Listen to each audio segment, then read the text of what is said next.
Assalamualaikum warahmatullahi wabarakatuh, and a very good morning, folks. Welcome to another edition of Sinar Daily's Wachana English edition, a special one, I might add, because this time around we're having it in the morning. For our regular viewers, obviously, you are so used to watching us every month, watching the show at 9 p.m. But this morning, we have coming to you live from the Karangcraft office down here in Shah Alam, because in conjunction with the International Anti-Corruption Day, we're having it down here, especially for you. My name is Meor Addelan, and as mentioned, it's going to be a very interesting day indeed. It's going to be a very intriguing day as well, because the topic, as I've mentioned again, we're talking about the International Anti-Corruption Day. We're going to be talking about a topic that has somehow been eradicated within every corner of our society, which is about corruption. And what we're trying to find out over here is that we want to dive deep into it in really understanding what we need to do, whether instilling better values or maybe having sterner laws to prevent these from happening again. So thank you so much for all of our fellow viewers who are watching us live right now on our socials, as well as Sinar, as well as Raswa Busters as well this time around. So, as mentioned, the topic is corruption-free generation, values versus law. Look more into, should we take one above the other, or should we run both together at the same time? And to discuss this topic even further, we have three special guests that we have brought to you down here. On my left, we have from the Ideas, she's the Ideas Senior Manager, Democracy and Governance Unit, Miss Ira Azari. Miss Ira, Assalamualaikum. Waalaikumsalam. Thank you so much for being with us. My pleasure. All right, and to her left, we have the Raswa Busters CEO herself, Puan Nur Hayati Nodim. Kak Ati, how are you? Assalamualaikum. Salam. All right. How are you? I'm doing good. Thank you so much for being with us. And online, we actually have the gentleman who is online together with us. We have Raymond Aram, the Secretary General of Transparency International Malaysia. Raymond, thank you so much for being together with us virtually. Hello, thank you so much for having me. Very good morning to everyone.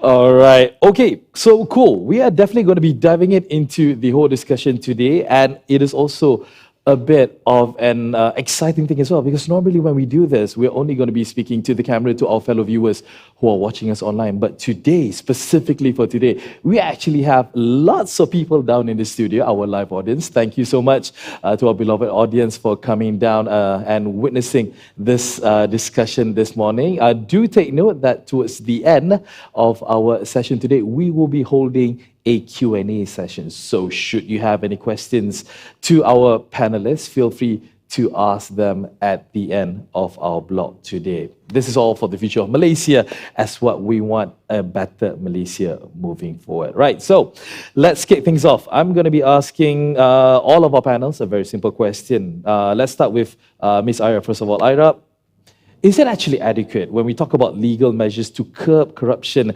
in this country? Is it enough, or whatever it is that is being placed right now, in order for us Malaysians at least to follow through it? What are your opinions about this?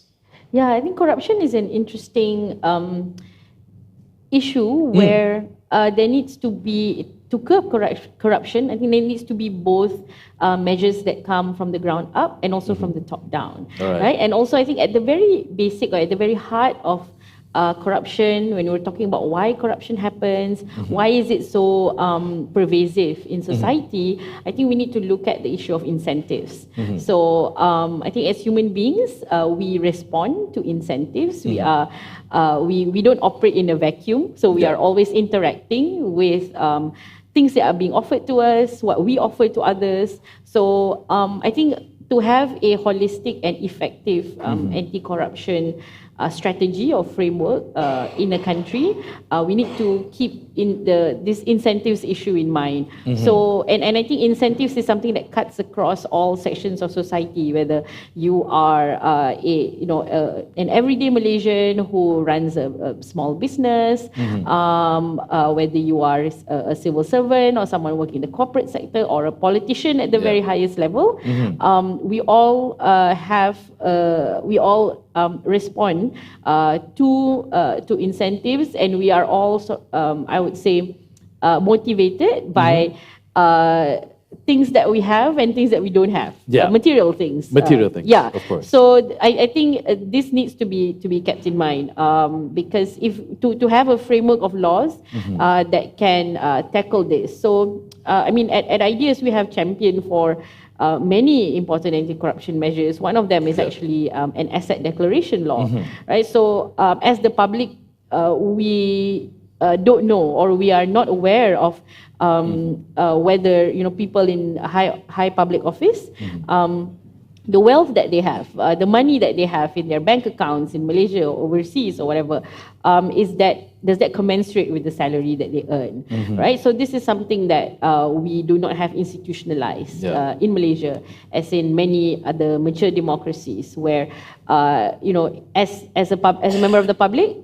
if this kind of information is made open for everyone, and then we can also make our own assessment whether holders of public office are they getting money from somewhere illegal where they're not supposed to. So these are some of the things that must be kept in mind, I think, when we talk about corruption.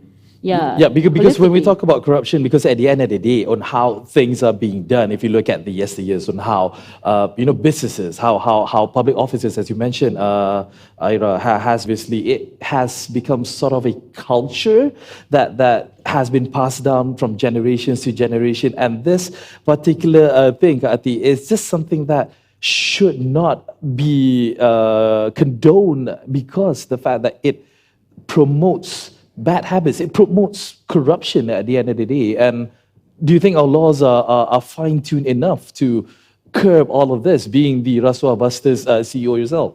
What do you think? Thank you, Meor. Okay, how we look at it as Rasuah Busters? We started as a movement in 2021. It's a people's movement, from people, from rakyat, from the people to the people. It started where we think that most important thing is the awareness and the education. Because as we go down, for example, we have convoy Rasuah Busters all over Malaysia 2021, 2022. We were made understand that not everybody understand what's the meaning of corruption. We got to explain that corruption is intangible matters and tangible matters. It can consist of bribery as well as nepotism, conflict of interest, cronyism, favoritism, and other things as well. So first, we need to understand what is corruption. What is corruption? Mindset corruption also we have, Meor. True. Okay, that's very it's true. It's not about political being involved in corruption. We, the public also, we do not even understand that what we are doing is actually the beginning of corruption. We call it as bibit-bibit rasuah, starting from home. Hence, we have this Mak Kata Jangan campaign, because we need to curb corruption in the sense that everything begins from value that being inculcated in the house first. House first. So then later, after we go down and meet the grassroots, we understand. After we have gone down and have this campaign of everybody must become the eyes, the ears to SPRM, for example, we also need to have, say for example, somebody go and wanted to report, on any corruption, crime or anything, but suddenly they are not well protected under the law. So whether Rasuah Busters should actually stop at giving awareness and educating people at the grassroots. It is not. Therefore, we later have this all-party parliamentary group where Ideas also part of us, where we at least have 8 main demand to the parliament for a policy or institutional reforms that need to be done as immediate as possible. One of it is whistleblowers protection, also procurement law, the separation power between AG and public prosecutor, and a few others. Also the enforcement of NACP. And what we understand is that while you have the value system to be inculcated at the ground, you need the law to be the agent to protect and to give justice to the people who did right or who did wrong. So then we make a conclusion that we need to at least have these pillars, which is deterrent, punishment, enforcement, integrated effort, of course awareness, and very most important is ethical leadership. Ethically. As you can see, the way that Kak Ati has actually been explaining to all of our fellow viewers, she is very inside this topic because like it is so close to your heart, because again it is not just about yourself, it's about the whole society, the whole culture, the whole nation, trying to make sure that we are abide by all the rules and no rule escapes anybody out there. Everybody, all the rules apply across the same board. Coming to you, Raymond, I just want to ask you again, following with the first questions that I have asked these lovely ladies, what are the efforts actually? Because when we talk about laws, as we have seen lately, it is quite good actually how things are being implemented, how laws are being enforced to all of these wrongdoers. Are we heading into a better direction, or is there something that we can actually do much more to make sure that people do understand, the do's and don'ts in regards to corruption? Raymond. Thank you for the question, Meor. First, I apologize for not being there today. I'm still under my HSO for 5 days of COVID, so very sorry for that. So, okay, as per your question and very clearly pointed out by my fellow panelists, firstly, by Ira, which talks about the institutional reforms that we require, and then moving on, we had our second panelist, Yati, that talks about how the grassroots level understanding and also justice needs to prevail in order for the whole anti-corruption effort in Malaysia to be fruitful at the end of the day. I think from my perspective, the thing is simple, right? There are two factors to look into here. One of which is the legacy issues. There are certain reforms to the law that's been talked about by the previous administrations that are not being pushed through. I think Ira also brought this out earlier, one of which is the asset declaration side. Next also will be on political financing. And of course, one of which that we direly require at the moment is WPA, or the amendments to the Whistleblower Protection Act. I believe these are main facets of the law that we require certain amendments to be done, some of which it's not even there yet. But once we have these reforms in place, we also need to talk about two things that I see is lacking at the moment when it comes to leadership in this country. And those two things are transparency and accountability, right?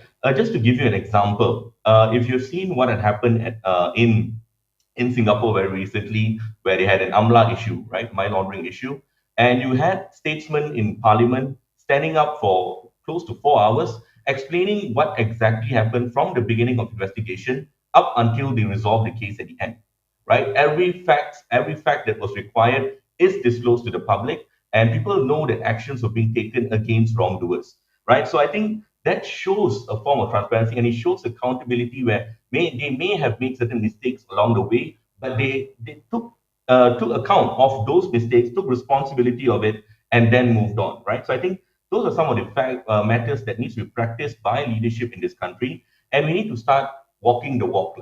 Because when we look at coming towards 2024, there's many things that still needs to be done, right? Like I said, first look into the legacy issues that we have, the reforms that were supposed to be done. Going forward, think about the new things, new steps ahead. There will be new technologies even to consider. There will be also new issues that might come about. How do we curb such things? But one of which I think is also very important to highlight is the PM is very firm on having our target to be top 25 in CPI coming in 10 years' time. And the only way we're going to move forward is with resolving these issues, practicing transparency and accountability going forward.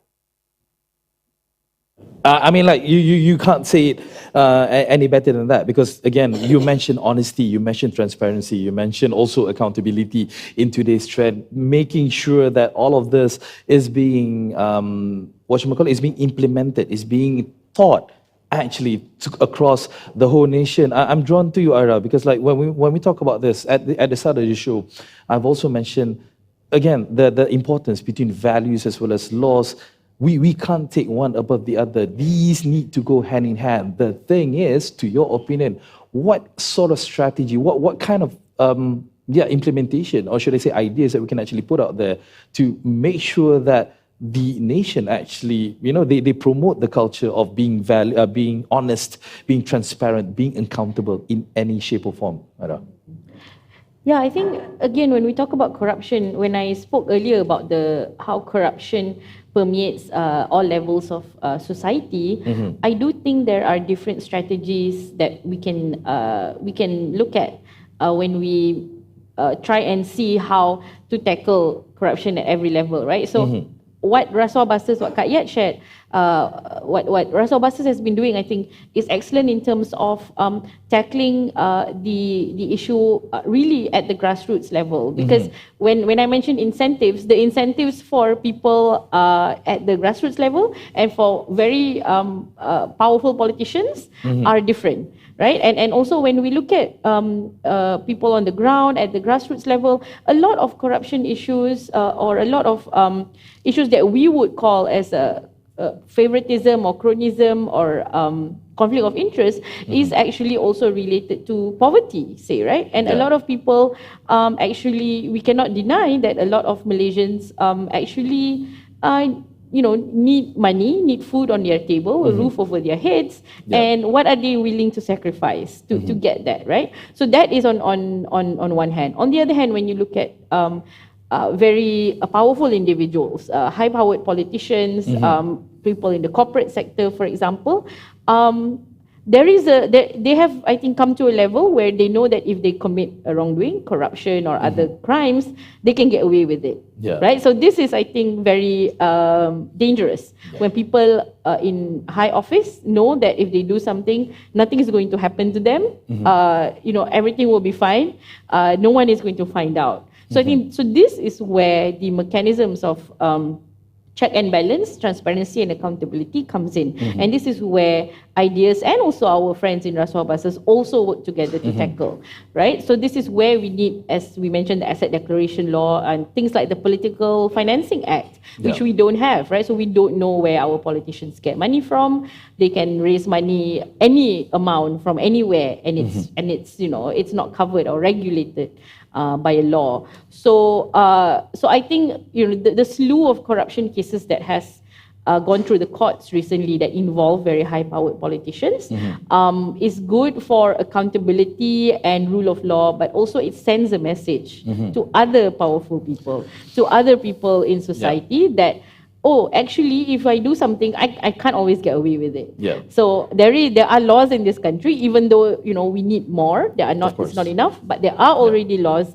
that will catch me if I partake in any of these crimes. So that is a powerful symbol and a powerful message to all Malaysians. So we need to we need to make sure that the institutions that we have work. One message that's very clear again is all about being transparent. As mentioned before, it's about being transparent. It's about having a proper, honest way of living to make sure that everybody stay on the course and be corruption free. And you will never be able to actually get away with it because again, if you're committing a crime, you're always in that fear of getting prosecuted and you will fall into the hands of the law. All right. It's getting a much heated discussion here together with our panelists. Do not go anywhere. Stay with us here. We're going to take a short breather because after this, Kak Yat is going to be talking about what message could we send to the youth in regards of the world that we're living in right now. Stay here together with us here on Wacana English Edition.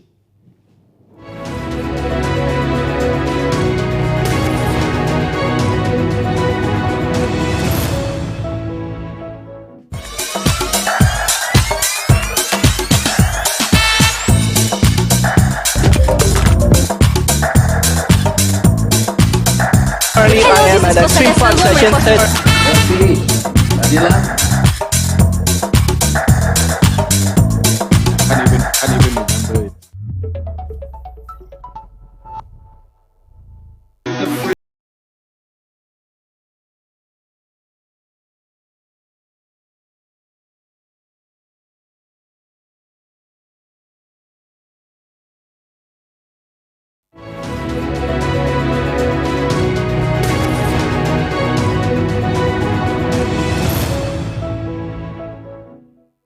Transparent and truthful. That's what we are here at Sinar Daily, and that's what we are here together at the Wachana English edition, together with our beloved guests. As mentioned, we have Aira together with us. We also have Kak Yat from Rasuah Bastis, as well as online. We do have Raymond on the line speaking to us about a very interesting, very important topic that we're bringing all to you live this morning, which is corruption-free generation, values and law. Now, I'm drawn to you now, Kak Yat, when we talk about generations. Of course, we, as you mentioned also repeatedly as well, we have to go from the grassroots. We need to make sure that not just the adults, not just the professionals understand what corruption actually is, what needs to be done, but we also need to go down to the whole nation, especially when they're young, to instill those emotions, those knowledge, to make sure they really understand. My question to you is, how can the public right now get themselves actively involved in the fight against corruption through transparency? Because again, I have to say this, at the end of the day, sometimes corruption is sweet with all the rewards. How would that go? Okay. Three very important formula when we talk about corruption. Sure.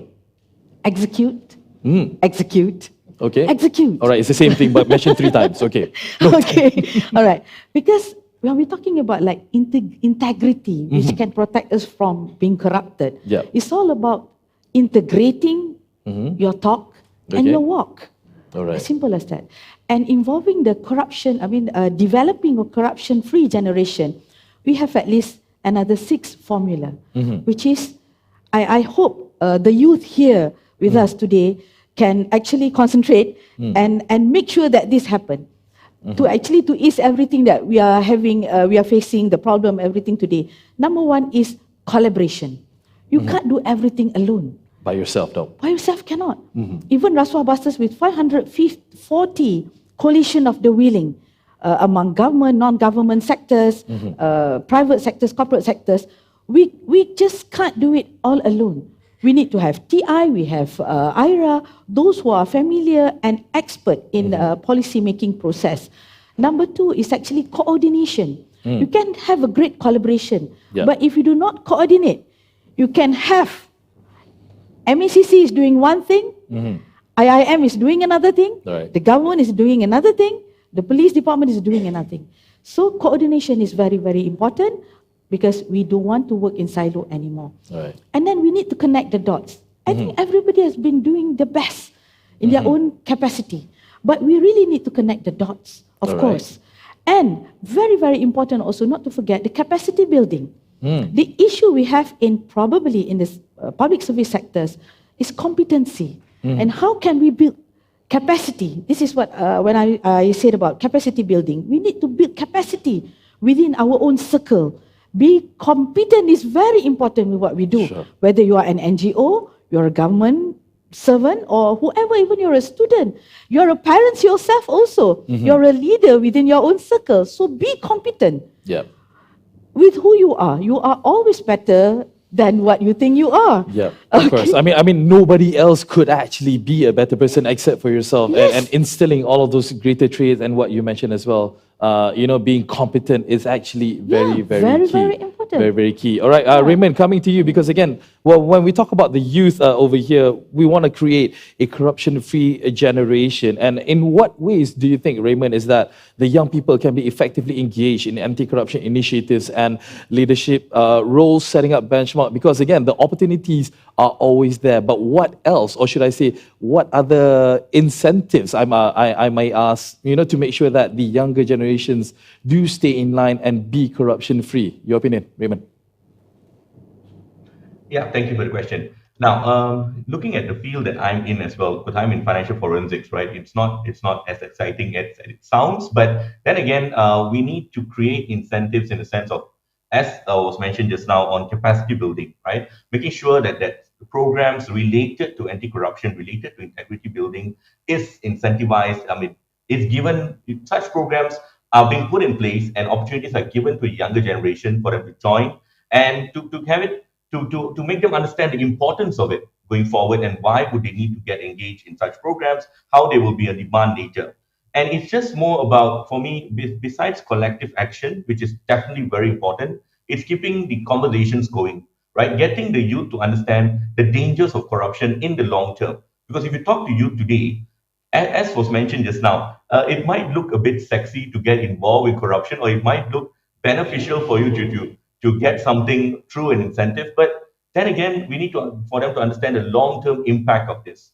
Why is it wrong, and how will it impact not only themselves but future generations to come? Today, you can see on a global stage, there's many different initiatives coming about. And one thing that I see positive for the youth is that on an international level, we see a lot more talk about financial crime at the moment, which involves corruption as well. If you look at the public sector, of course, different governments are adopting various recommendations. If you look at the private sector, we have international standards that are coming about quite frequently now relating to financial crime. Besides the AVMS, you have one on whistleblowing, you have compliance management systems. So you see on a global stage, it's becoming more and more attractive, it's becoming more and more talked about. And I believe the youth will get in line with it as long as we keep the conversation going. It's all about making sure that it's relevant, it stays relevant, it's being talked about, it's being announced, it's being shouted out over every rooftop out there, in making sure that people do understand where we are and what it is that we need to do. Ira, the thing is, I mean, like, one thing you have to say for certain, ever since our Prime Minister Yang Berhormat Datuk Seri Anwar Ibrahim has taken office, he has been very vocal about this. He has been very vocal about making sure that Malaysia is corruption free. A lot of those who were involved, who were corrupt before, they were convicted. They have been brought to the courts. The thing is, moving forward, what steps do you think that the nation can actually take in order to build more trust between the citizens and the institutions to actually strengthen this anti-corruption framework specifically? Yeah, so there are several very, very important reforms and laws that needs to be put in place. I think, firstly, that something that ideas has also been worked on for a long time is actually the role of the Attorney General, right? So right now, the Attorney General and the public prosecutor is literally just one person. It's fused into one person, and this creates a lot of conflict of interest when prosecuting high-level corruption cases in Malaysia. So we've had precedents where the Attorney General can be sacked from his position just because he's trying to bring up a very important corruption case involving the upper echelons of society, right? So this step there's actually been a few small steps taken by the current government to execute this separation. It will take a while because it requires constitutional amendments and law amendments and all that, but I really hope that this is prioritized and really be the focus for the next few years. Number two, we already talked about the Political Financing Act. Again, there has been very small first steps taken to table this law, which has already been talked about for the last 7 or 8 years or so. So it's high time that Malaysia is serious about this. We are one of the few countries in the world that does not have regulation for political funding. And the other, maybe one or two more is the provision on asset declaration and also strengthening our Whistleblower Protections Act, which we already have, but still has some weaknesses and loopholes. And this is actually really important because this is where the public can get involved. If you detect that some corruption is happening in the place that you are working at, in your institution, in your department, this is something that Malaysians can use. But right now, it needs to be strengthened and normalized among society. Yeah, exactly. That's what I wanted to jump in right now and going to Kayat. Again, you mentioned earlier in the first block as well, Kayat, in regards of whistleblowers. These guys are just individuals or people. They just want to have, they want to work in a good environment. They want to work in an environment where it is corruption free, where everybody is given the equal opportunity, equal chance, so on and so forth. Is it that vital for us to really take care of this whistleblower? Because again, a lot of people, they're afraid to actually come forward because, again, of the consequences that may happen upon them. May it be physical, may it be mental, may it be, whatever it is. So what are the steps that at least the government could actually look into to safeguard the whistleblowers out there? Or should they be guarded anyway, you think? Of course, they should be guarded. But why such protection is given by the Act is, of course, because we want to encourage more people to step forward and report on any act of corruption, because why we need to control. We don't want we want accountability in whichever institution, whether it's in the government or a private sectors. So and transparency is very important.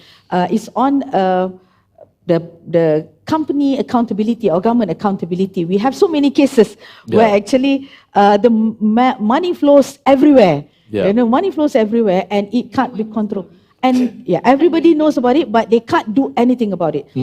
But yes, of course, we understand there are certain limitations because it involves security, national security. Sure. So yes, we need to address those issues while actually to have a proper amendment on certain sections in that particular act, as well as probably penal code and few other regulations that need to be looked into. Because to curb corruption is actually when you try to encourage people to understand and to report so that you can control everything financially, so then we can at least people have accountability, company have accountability, and we can have a better economic development. Yeah, of course, looking at it, because again, we will not actually, again, like you said, sometimes these kind of corruptions is actually happening in front of our eyes. It's an open, it's not even a secret anymore. It's literally happening in front of our eyes, and nobody wants to say anything about it because, again, you could be, a part of it, or you could lose your job. You could literally lose your job because the fact that you're not a team player, which is not fair anyway, because these guys need to be protected as well. Raymond, coming to you, speaking about laws being protected and whatnot, what are the steps that can be taken actually by law enforcement agencies to strengthen the effectiveness of every investigation and prosecution of corruption cases? As mentioned by Ara earlier, the problem that the AG and the public prosecutor may have. What are the things that can be done to ensure that the strengthening of the law, comes in play? Raymond. Yeah, thank you for that. I think it's quite encouraging that we see action is being taken on those at the top at the moment. And then there are, of course, recommendations that the appointment of the chief of MACC is to be done under a Parliament Select Committee. Moving forward from that, I would like to actually touch back on the importance of whistleblowing that was brought up just now. And I've always had this understanding that in order to encourage whistleblowing, or in order to encourage tips to come about for investigation, you need to have tip first. And when we say, what I mean by that is this: you need to have trust, independence, and protection, right? Trust, independence, and protection. Now, when we say trust, there should be trust of the public to trust the system enough that when they make reports, action would be taken against those involved. And of course, moving forward, they would get feedback and they would be accorded what's required. Independence, on the other hand, is whether the unit that is investigating is independent of the administration, right? So you've got to make sure that that's in place as well. Lastly is the protection that's accorded.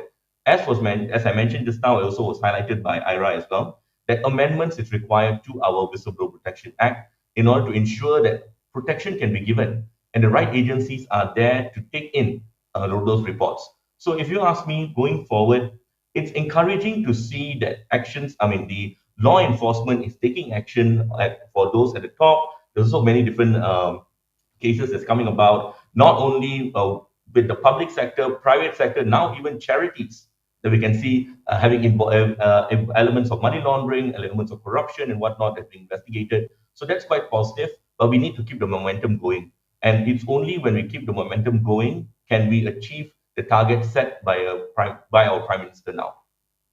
Making sure that the momentum keeps on going and going, especially when we talk about the grassroots, especially when you talk about the youth of Malaysia specifically. Again, the fact that we were brought into a culture where it has been a norm. It's an unfortunate norm for people to practice day in and day out. Hence why the youngsters, the youth are taking it on board, because they can simply just say, oh, my uncle did that, my teacher did that, my relatives did that. We need to follow through as well because it is in our blood. So on that scale, Ira, like literally school level, is there anything that that should be done or is being done right now in order to raise more awareness and to instill that mindset that corruption is bad and we need to be transparent, honest, and accountable in anything that we do? Yeah, I think when we talk about school children, I think that's really interesting, right? Because on one hand, I think school children are very absorbs, I guess, knowledge and values they're like sponge. very easily, like sponges. But also on the other hand, I'm always a bit reluctant to introduce things into the school syllabus because then it might just become like some exam that they need to answer. Then it becomes like, learning about corruption is just something to pass an exam, and it doesn't actually go sort of really be absorbed into your value system. It's like a syllabus, and that's it becomes part of the syllabus. So maybe and maybe some interesting thing that can be introduced is for even at the school level, children, teenagers are already taught to identify what corruption looks like in your school, perhaps, right? So as we said before, when teenagers look at teachers, school administrators, if they partake in corruption practices and they can't do anything about it, then that becomes normalized, right? So they say, what can I do? The person is a really powerful teacher or a really powerful school administrator.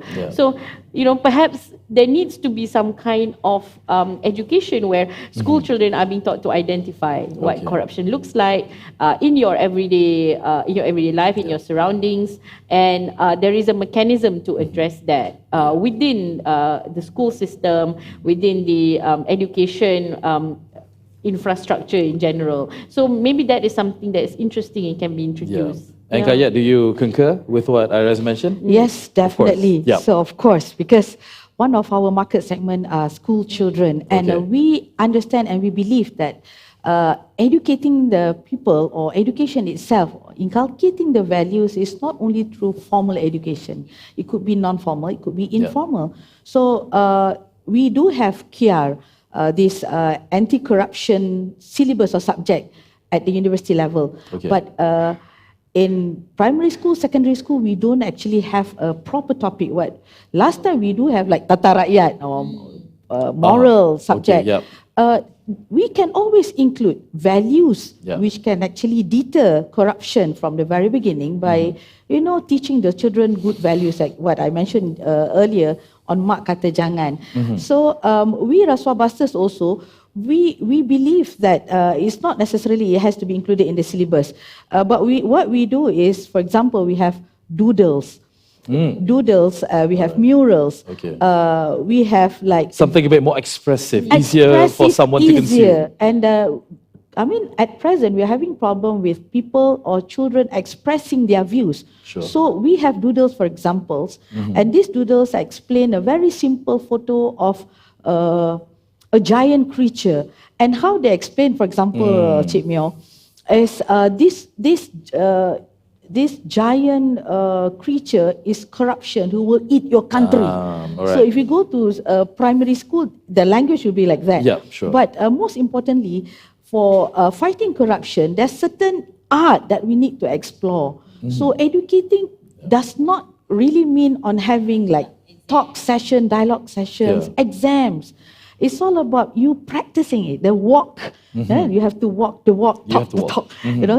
So this happens at the grassroots level where we have to prepare and change the thoughts and the mindset so that we can change the words and then the habit and then the character and then the culture that we want to instill, and later we have a better destiny for Malaysians. Yeah, exactly. It is as simple. I mean, like it may like be bewildering sometimes, but it is as simple as just teaching your child, make sure that you take care of your cleanliness. Your attributes being in the public bathroom, for instance, or whenever you walk in front of an elderly person, what kind of things that you need to do, with respect or whatnot. When it comes to corruption, it is part of that as well. You really don't need a proper textbook which has 200 pages and for you to study over every single day to really understand what it is. It's all about instilling it at a very young age and make sure you practice it throughout your lifetime. Wow. Again, our discussion has been heating up. It is a heaty topic anyway, but we're now going for a short break. Right after this, we're going to be taking questions from the floor. As mentioned, for this edition, we do have a number of our audience down on the floor who are ready with their questions. But before that, let us hear a special message from the National Program Officer for Anti-Corruption, United Nations Office on Drugs and Crime, UNODC, Program Office Malaysia, Vikram Ragunath. All right, okay, and yep, the fact that he has actually mentioned this you can actually check his speech out over on YouTube actually. But yeah, we're going to take a short break right now. We're going to be back shortly with the Q&A with our fellow audience. Don't go away here on Wachana English Edition.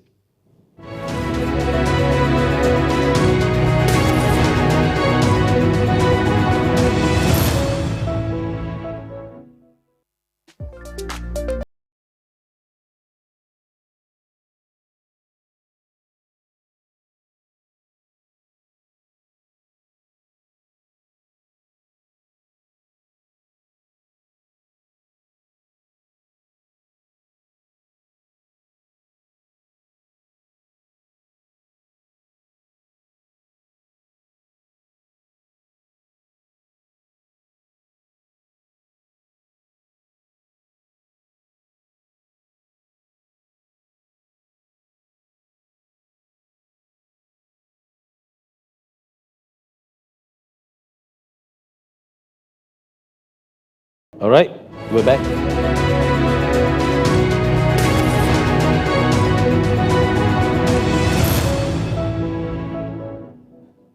And we're back here once again for Wachana English Edition on this special Tuesday. Is it Tuesday? No, it's Wednesday. It's Wednesday. Yeah, it is Wednesday today. Yeah. How time flies actually when you're actually having such interesting topic to discuss together with our fellow panelists. We're talking about corruption-free generation, values versus law. And we have, for the past 40 minutes, we have actually listened to a lot of what our panelists had to say. We have Ira, we have Kayat, and also we have we have our online representative down there.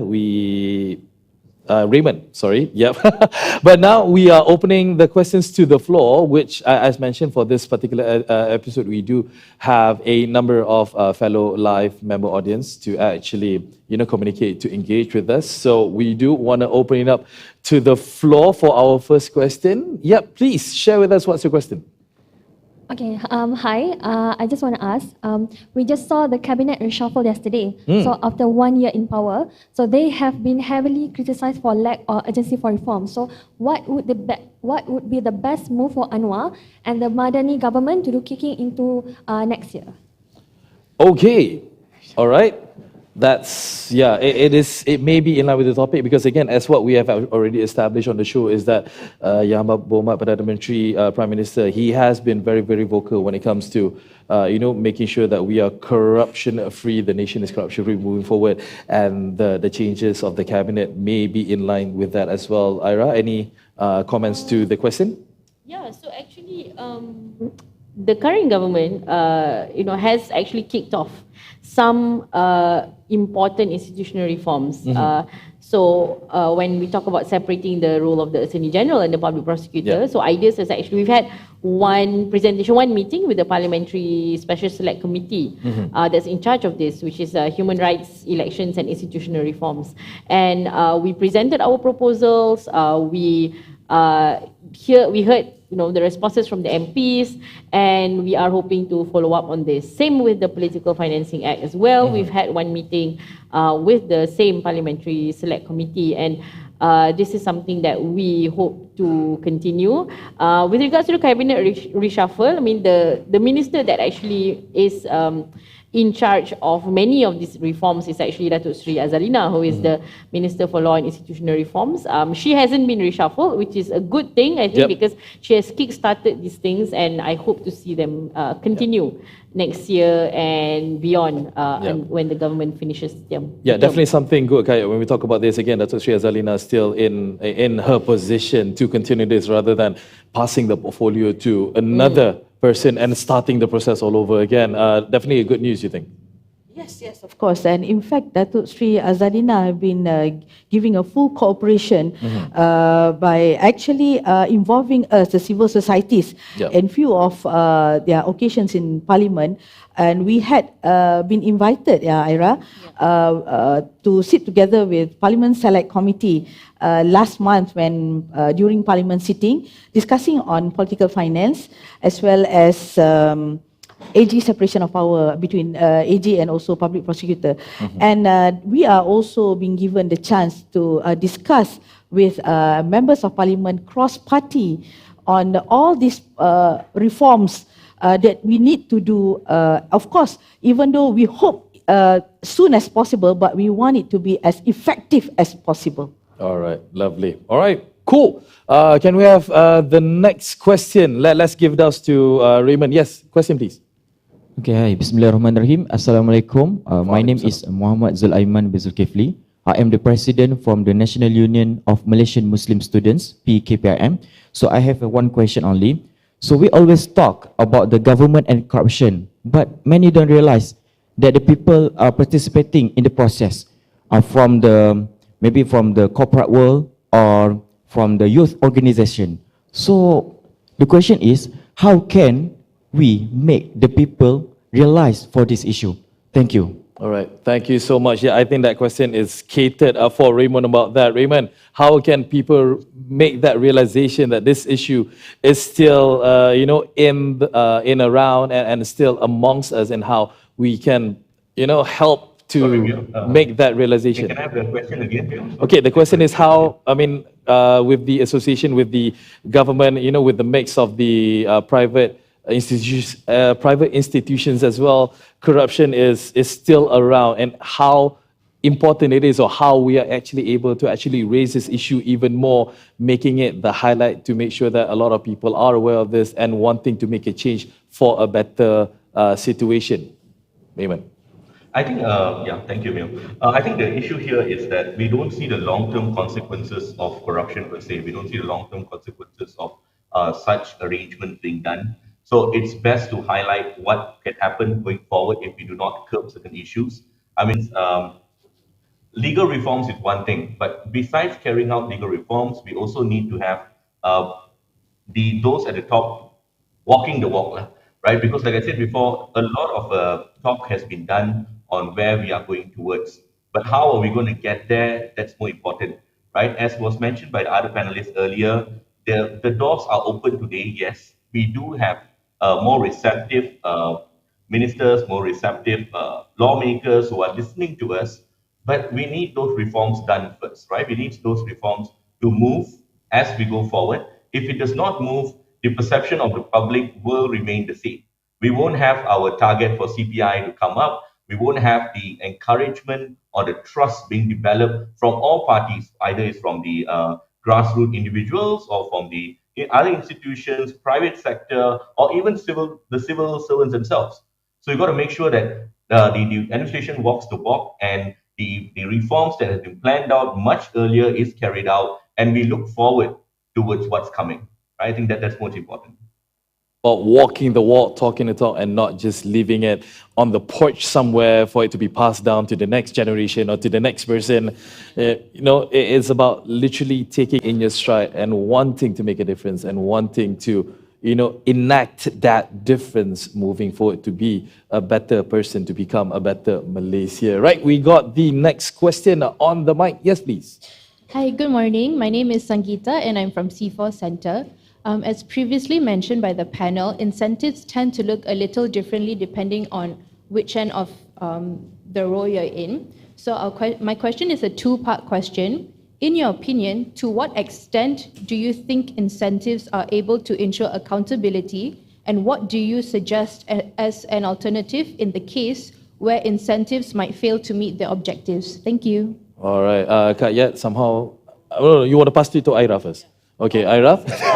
Okay, about the incentives. Okay, where do you draw the line? Yeah, this is a complex question. I think we can have a whole day forum. We can have 6 hours about this topic, just I this know. alone. But I think for ideas, because I work more on the institution side, right, rather than on the grassroots, on the public. So I think with people in high positions of power, you know, they sometimes we are a bit baffled, right? Why do they partake in corruption? Why do they take bribes even when they are already very rich, right? Already earning big salaries, already have, you know, millions stashed in bank account somewhere. But like I said earlier, I think when at that level, you know, people they are incentivized to you know, add more to their wealth, because number one, I think that again there's just a lack of accountability, lack of punishment, and also because there is a lack of legal framework that where the public can scrutinize the amount of money or the assets that is that they hold. So this is twofold, and you know, I think we look at the big corruption cases, right? Things like 1MDB, for example, is a so-called, is kind of like a success story because they didn't get away with it. Someone is in jail, and you know, there is that accountability mechanism. But do we really need another 1MDB to happen before we want to really take this very seriously? So I think to curb that incentive at a very high level, so that those accountability mechanisms need to be foolproof.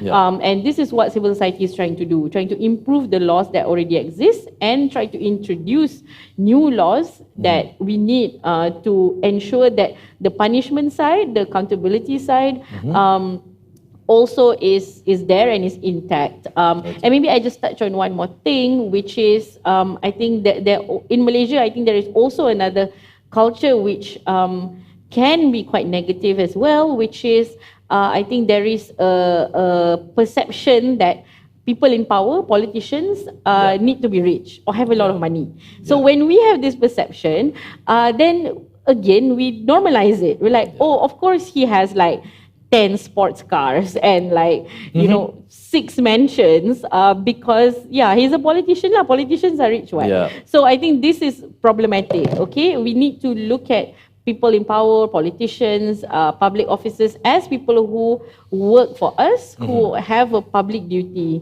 to carry out their work. Their civic duty, with integrity. So there needs to be a change in that mindset as well. Of course. All right. We have come to the last question. We want to open up to the floor. One last questions that we have. Sir, please. Hi, my name is Ahmad, and I'm just an ordinary citizen and a very concerned one.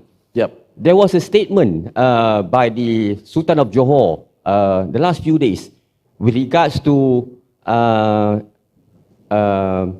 he said, among which he said he will hunt down all those involved in graft, and he wants SPRM to be governed by him.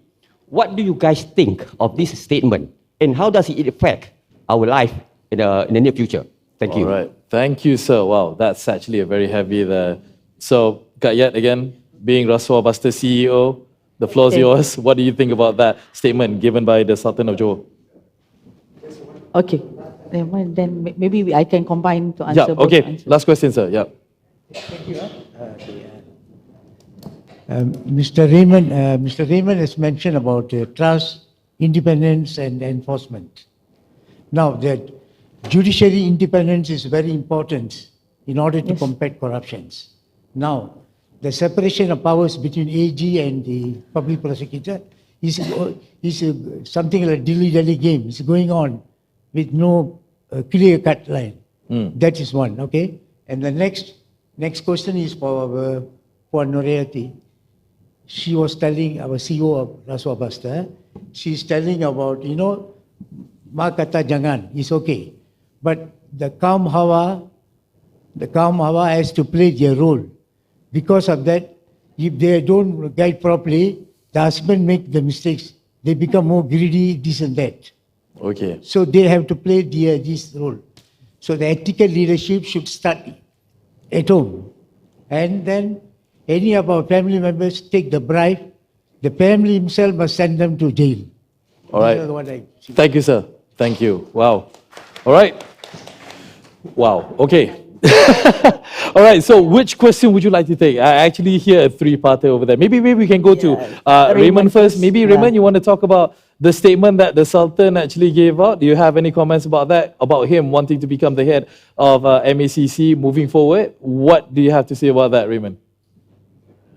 I mean, at the end of the day, if we see the chief commissioner is appointed by the Agong, right? But we need to understand what mechanism is being talked about here. So I wouldn't really comment yet on how it can be implemented. But I would like to comment a bit on the second part of the question just now, where we talked about the separation of power between AG and public prosecutor, right?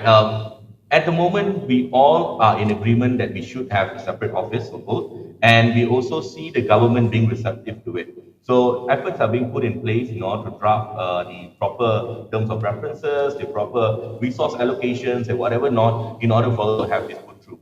But I truly agree with the statement that was made earlier that we need this to be done at the highest level in order for us to preserve the sense of accountability and transparency of our judiciary going forward.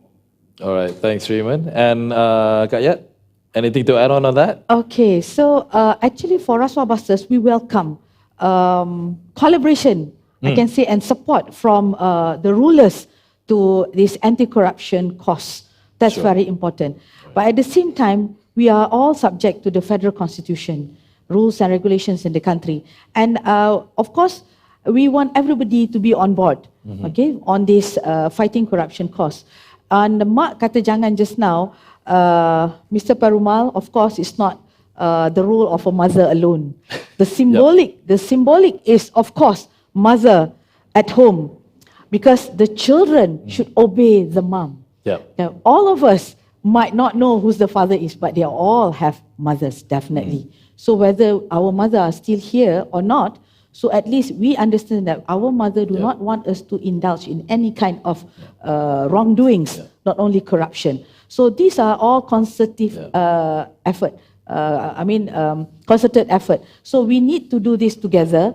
Of course, beginning at home, where everybody have to play their part. And inclusivity is very, very important. What we need to shout out there is that do not live or do not become a short-termism. You know? Do not become a short-termism. Every one of us. So the issue here in Malaysia among us maybe because we do not really think of the effect of corruption. Okay, the consequence of corruption. Or, they don't see it in a short-term thing.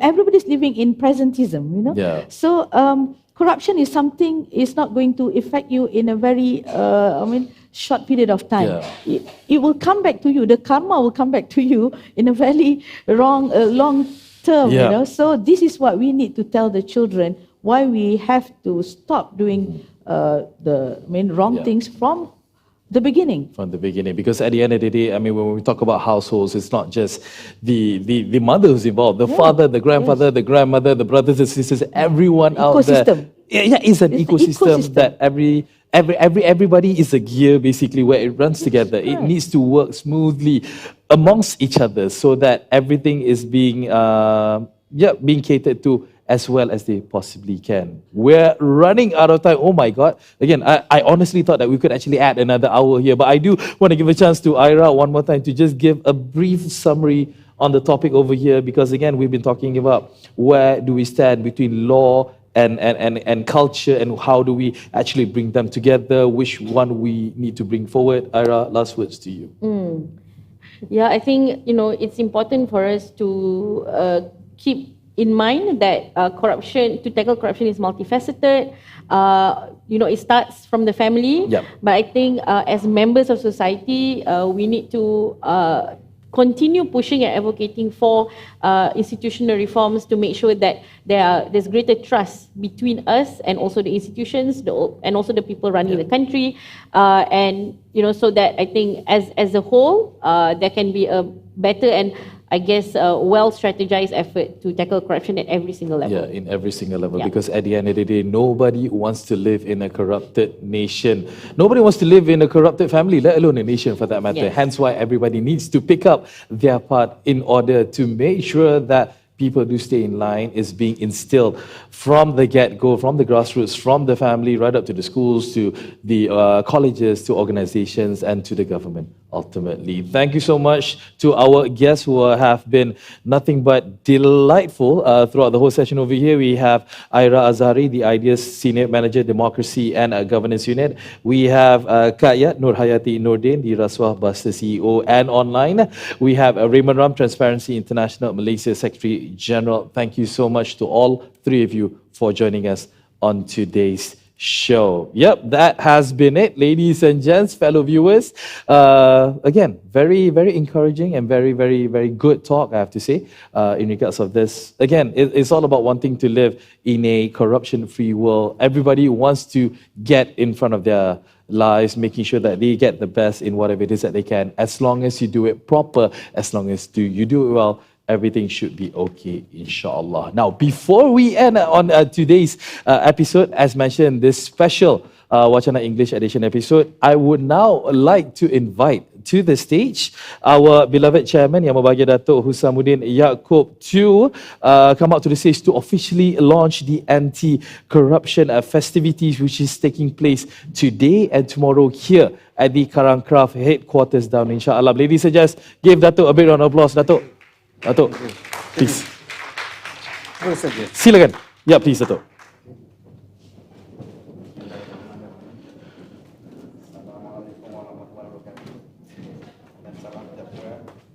Kepada semua pejuang-pejuang anti rasuah yang berada dalam bilik ini dan juga yang sedang menonton live, terima kasih banyak-banyak.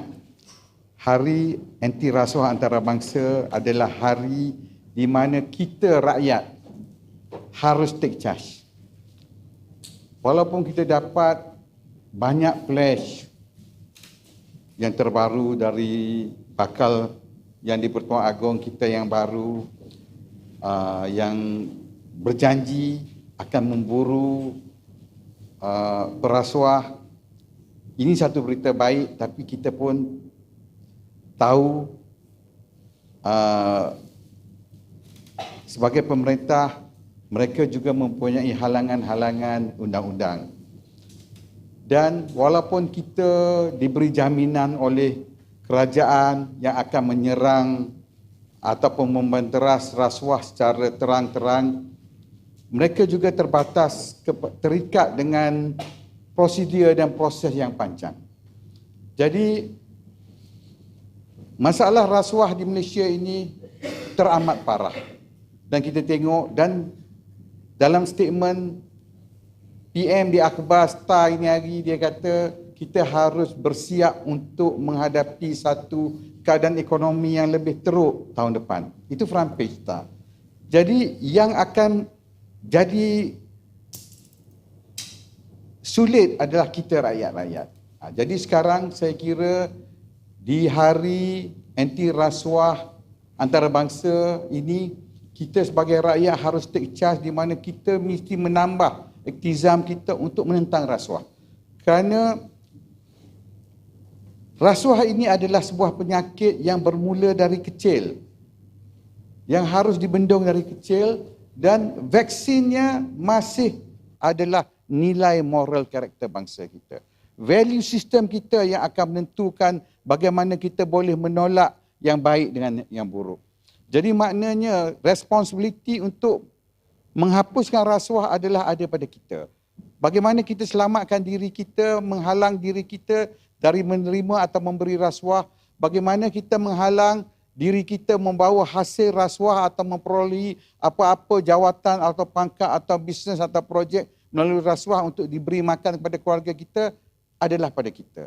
Jadi itulah saya kira saya nak ajak seluruh rakyat Malaysia untuk take charge. Walaupun kita bergembira dengan jaminan-jaminan yang diberi oleh orang atas untuk menghalang kita terus dari jadi miskin, jadi papa kedana, kita harus bekerjasama. Kan? Bekerjasama, ambil peranan masing-masing di bahagian masing-masing untuk mengembalikan nilai moral karakter bangsa yang berpegang teguh kepada nilai-nilai yang diajarkan oleh agama kita. Kita dari pelbagai kaum. Setiap agama ada, jadi setiap orang yang mempercayakan Tuhan ada God fearing, ada God loving itu, kita gunakanlah itu sebagai benteng.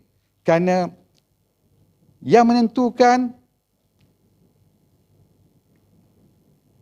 baik atau buruk itu adalah hati kita, fikiran kita. Jadi di hari anti rasuah ini, jom sama-sama kita pertingkatkan. Rasuah Busters sudah, ini ada merupakan tahun ketiga. Kita merupakan hanya sebuah organisasi, sebuah gerakan rakyat untuk menyedarkan rakyat. Kita tak ada kuasa. So yang boleh menukar undang-undang ini adalah kerajaan. Dan kerajaan ini siapa yang pilih kerajaan? Kita juga. Jadi maknanya itulah tekad yang kita perlu buat. Kita ubah negara ini, selamatkan negara ini daripada menjadi sebuah negara yang mengamalkan rasuah secara terbuka kepada negara yang bersih dari rasuah. Itu saja. Sekian. Assalamualaikum warahmatullahi wabarakatuh. Thank you.